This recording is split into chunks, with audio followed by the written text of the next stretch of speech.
आप सभी का स्वागत है आपके YouTube चैनल मैथ विद अदन में। और ये आज हमारा सेट बी का 55वां क्वेश्चन है 55। और यहाँ पे मैं क्वेश्चन नंबर 1 बता रहा हूँ आपको। 3 संख्याओं का औसत 45 है। 3 संख्याएं हैं जिनका औसत 45 है।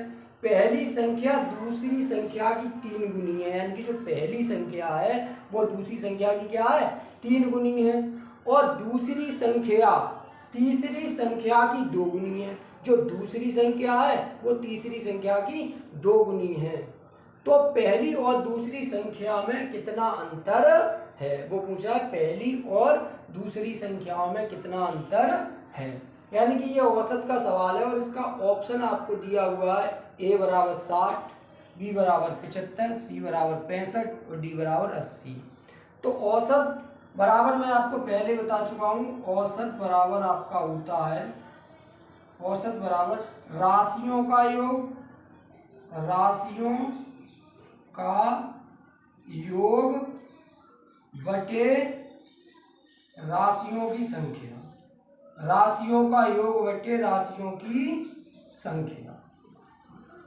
ये इसका फॉर्मूला होता है, राशियों का योग बटे राशियों की संख्या। तो औसत तो हमें 45 दिया हुआ है। अब हमें संख्याएं ढूंढनी है। तो हम पहली संख्या, दूसरी संख्या और तीसरी संख्या, पहली संख्या जान लेते हैं, दूसरी और तीसरी। तो इसके लिए हम सबसे पहले क्या करेंगे कि ये देखते हैं कि इसमें क्वेश्चन के अनुसार तीसरी संख्या जो है वो सबसे कम है। तीसरी संख्या क्या है, सबसे कम है। तो हम उसको क्या मान लेते हैं, x। प्रश्न में कह रहा है दूसरी संख्या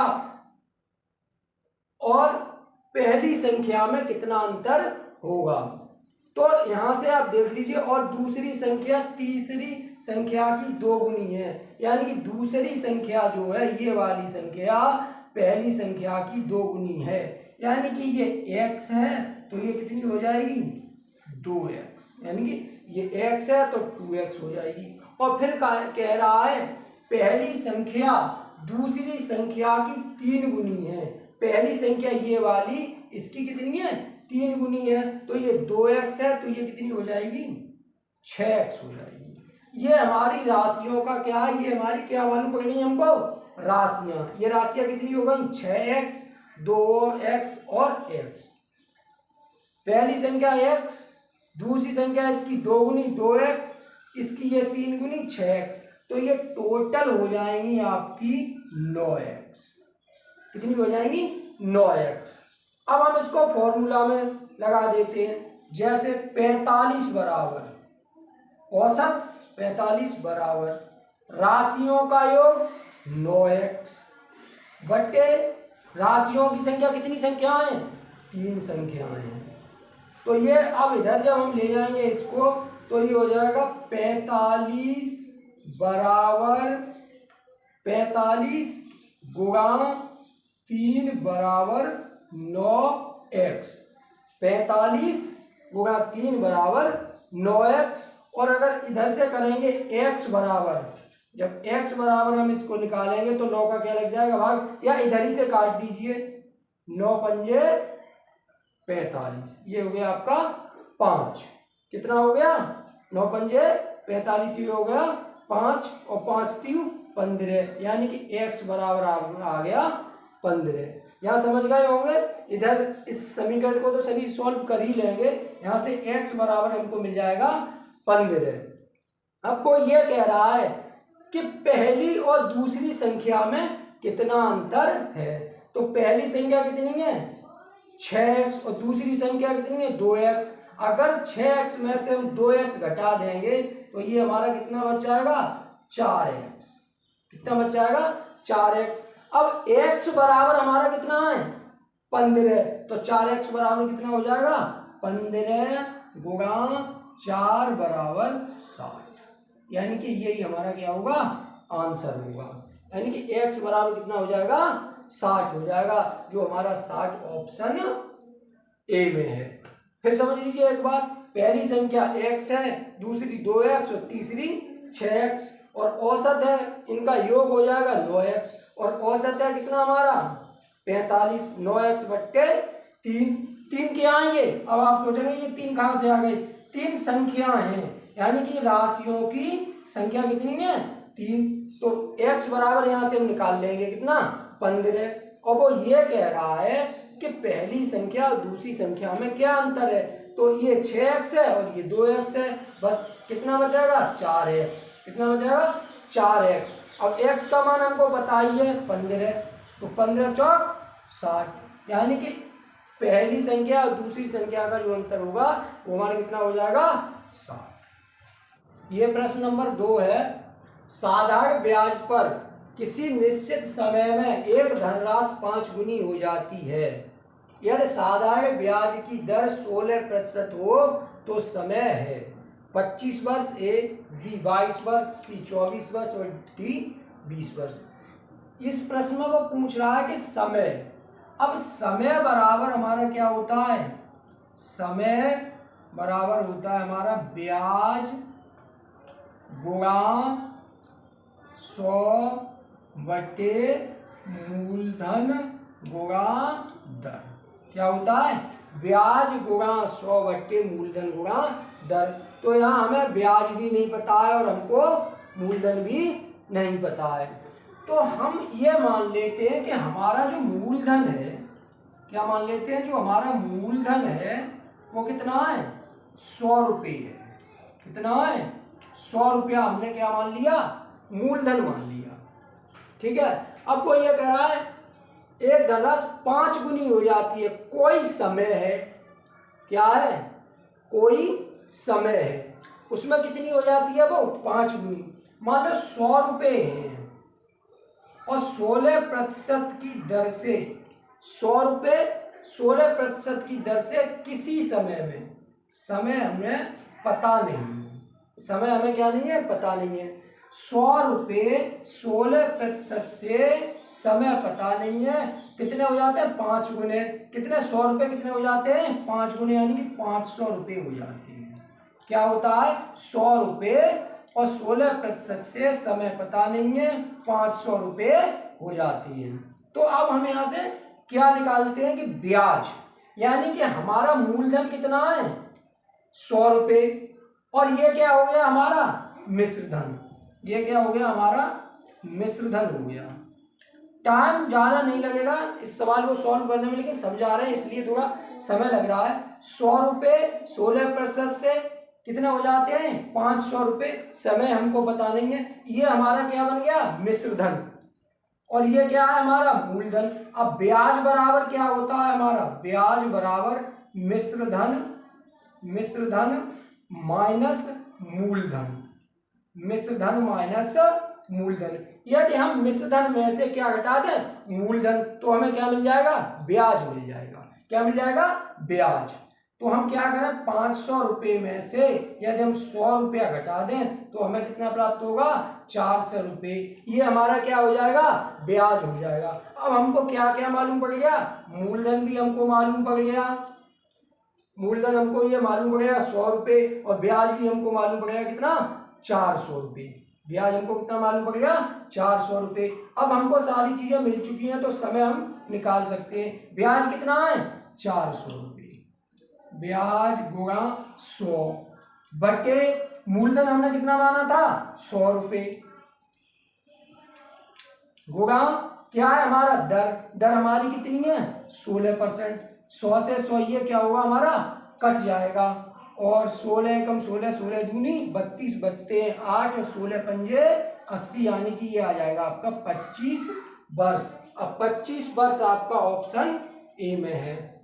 दोबारा से समझ लीजिए, हमने मूलधन को 100 रुपये मान लिया, ब्याज की दर कितनी है? 16%, समय हमको पता नहीं है। ये 100 रुपये 16% से किसी भी समय में, जो समय हो आपका, वो कितना हो जाएगा?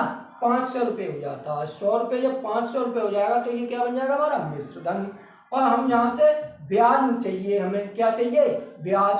अब ब्याज बराबर होता है मिश्र धन माइनस मूलधन। 500 माइनस 100, 400 रुपये हमारी क्या हो गई? ब्याज। अब हमको ब्याज का भी पता चल गया और हमें मूलधन का भी, और हम समय से निकाल सकते हैं। तो हमारा जो, और इसको हम जब काट देंगे तो कितना आ जाएगा, 25 वर्ष आ जाएगा। अच्छा, ये दूसरा, ये आपका ये था एक तरीका।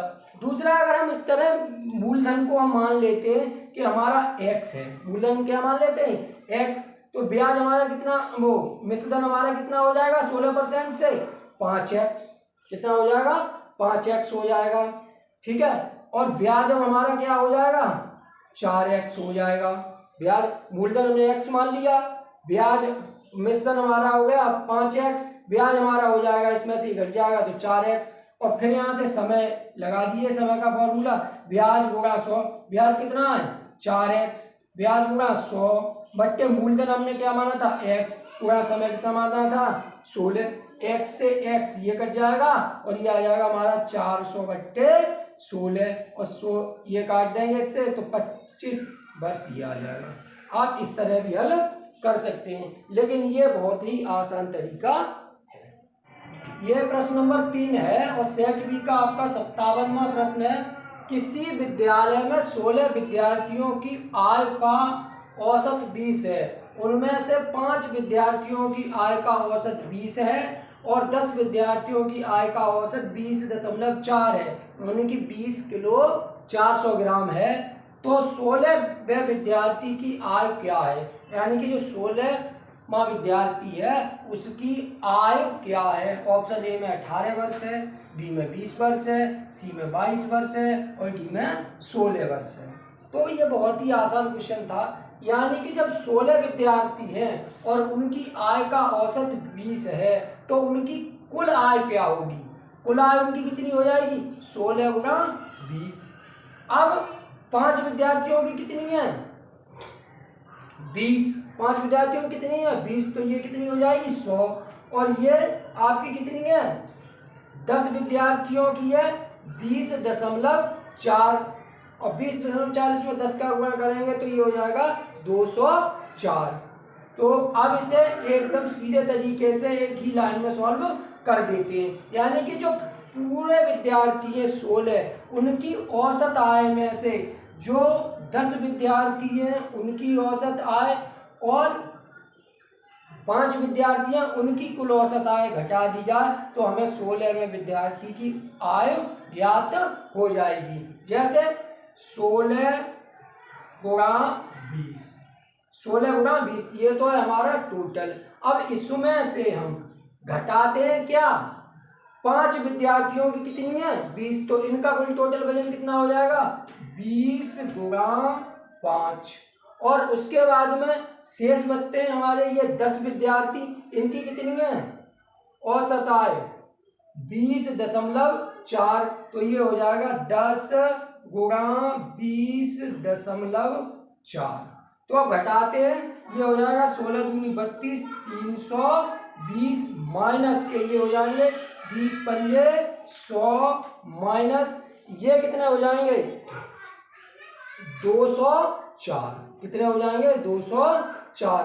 अब ये इधर कर लेते हैं, ये आपके हो जाएंगे 320 प्लस के हैं और माइनस के 100, और ये कितने हैं 204, ये आपके कितने हो जाएंगे 304।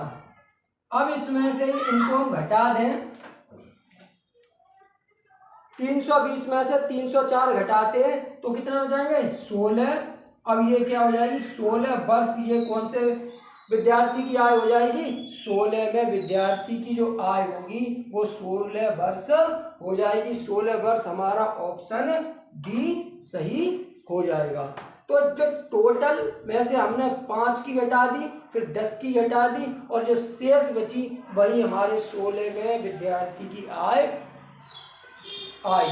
तो इससे हमें अलग अलग तरीके से सॉल्व नहीं करना है। वैसे हम लंबा क्वेश्चन करना चाहते तो पहले उस सब की निकालते, फिर 5 की निकालते, फिर 10 की निकालते, लेकिन हमें परीक्षा में ऐसा कुछ नहीं करना है, सीधे सीधे सवाल को सॉल्व करना है। यदि वीडियो पसंद आई हो तो लाइक शेयर और सब्सक्राइब अवश्य करें, लाइक तो करना बिल्कुल ना भूलें, और यदि आप हमारे चैनल पर नए हैं तो चैनल को सब्सक्राइब अवश्य कीजिए ताकि हमारी जो नई वीडियो हम अपलोड करते हैं उनका मूलतः जो सबसे पहले आपको वीडियो देखने को मिल जाए।